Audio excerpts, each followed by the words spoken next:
देश से लेकर के प्रदेश तक अपनी छाती को पीट रही है और चिल्ला चिल्ला करके यह बात बताने का काम कर रही है कि हमारे अकाउंट फ्रीज कर दिए गए, हमारे साथ शोषण हो रहा है, लोकतंत्र की हत्या हो रही है। यह विषय 2021 का है, जब इनकम टैक्स ने कांग्रेस पर पेनाल्टी लगाया 115 करोड़ रुपए का। उसके एवज में कांग्रेस पार्टी ने 2.5 करोड़ रुपए टैक्स के रूप में भी चुकाने का काम किया।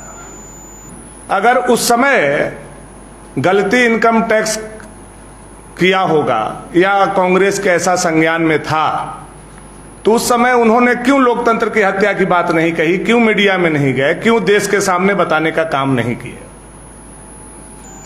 और जहां 20% पैसा उनको चुकाना था, ट्रिब्यूनल में वो गए, वहां मुकदमा हारते हैं, वो न्यायालय में गए, वहां मुकदमा हारते हैं, और उसके बाद जो उनका 115 करोड़ का टैक्स लायबिलिटी था वो बढ़ करके 135 करोड़ रुपया हो जाता है। फरवरी 2024 में उनको नोटिस जाती है। नोटिस के तामीला वो करते हैं, लेकिन टैक्स की पेमेंट वो नहीं करते हैं।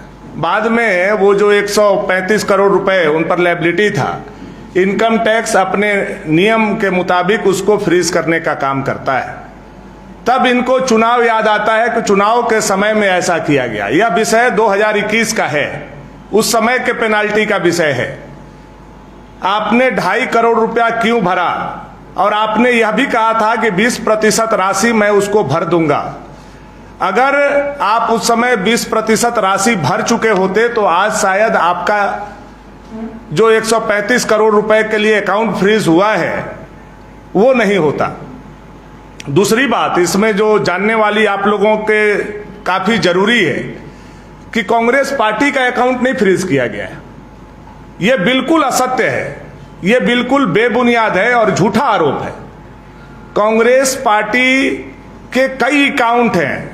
ये तो मुझे लगता है कि हमारे पार्टी को भी इस पर और प्रमुखता से, प्रखरता से पूरे देश में अभियान चलाना चाहिए। और कांग्रेस के खिलाफ तो 420 का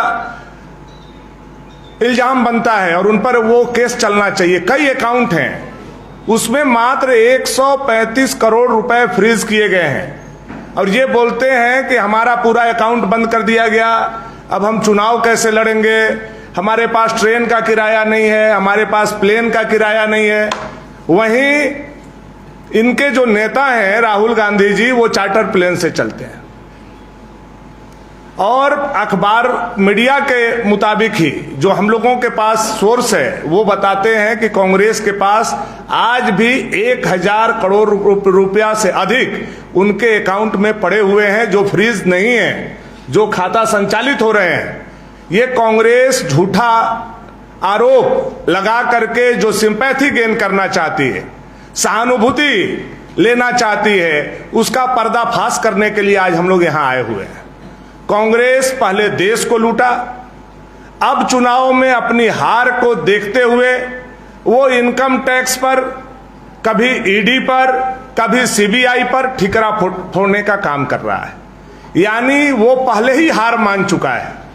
चुनाव से पहले जो हमारे रिजल्ट हैं वो तो 4 जून को आएंगे, लेकिन कांग्रेस अभी से विधवा विलाप शुरू कर दिया है हारने का। कभी इल्जाम ईवीएम पर, कभी इनकम टैक्स पर, कभी सीबीआई पर और कभी ईडी पर। तो इसका मतलब यह है कि कांग्रेस हार मान चुकी है, इंडिया अलायंस हार मान चुका है।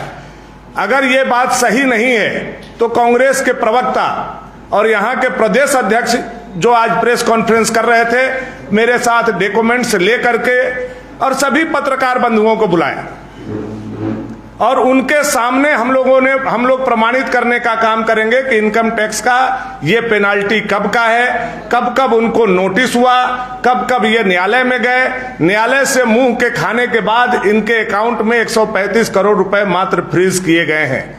लेकिन ये सहानुभूति लेने के लिए जो विधवा विलाप कर रहे हैं, इससे कुछ होने जाने वाला नहीं है। देश की जनता कांग्रेस को भली भांति जानती है, उनका चरित्र क्या है, वो कैसे चुनाव के समय में रोते हैं, गिलगिलाते हैं और किस पर आरोप लगाते हैं। आप जब कर्नाटका जीतते हैं तो ईवीएम सही हो जाती है, जब हिमाचल जीतते हैं तो ईवीएम सही हो जाती है, लेकिन हम जब मध्य प्रदेश जीतते हैं, हम जब उत्तराखंड जीतते हैं, हम जब राजस्थान जीतते हैं तो ईवीएम खराब हो जाती है। ये दोहरा मापदंड कांग्रेस का बराबर सामने आने का काम करता है। इसलिए अब पूरे देश के 140 करोड़ जनता के मन से यह कांग्रेस पार्टी उतर चुकी है। अब आने वाला समय में मुझे लगता है 4 जून को कांग्रेस मुक्त भारत का जो निर्माण का सपना आदरणीय मोदी जी ने देखा था वह होने वाला है। इसी निमित्त आज यह प्रेस कॉन्फ्रेंस हम लोगों ने बुलाया था।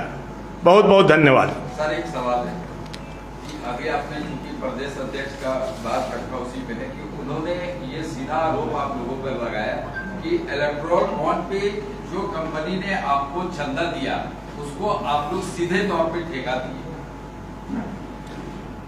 देखिए, इलेक्ट्रोल बॉन्ड का मामला सुप्रीम कोर्ट के 5 जजों के बेंच के बीच में सब जुडिस है।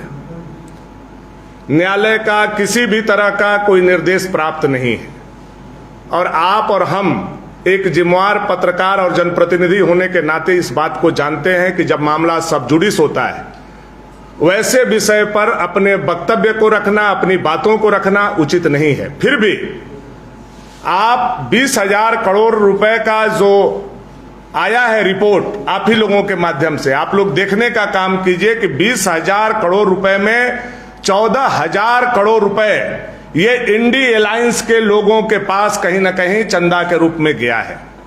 अब बताइए, 19 करोड़ के सदस्यता वाला यह विशाल पार्टी भारतीय जनता पार्टी, जिसके विश्व में सबसे अधिक सदस्य हैं, उस पार्टी के पाले में मात्र 6,000 करोड़ रुपया आया। आप उस पर छाती पीट रहे हो और आपका जो संख्या है 200 सांसदों के आसपास संख्या है, आप 14,000 करोड़ रुपया उसी इलेक्ट्रोल बॉन्ड से लेते हो, तो नैतिकता के आधार पर आपको बोलने का हक नहीं है और हमारे राजेश ठाकुर जी को भी बोलने का हक नहीं है।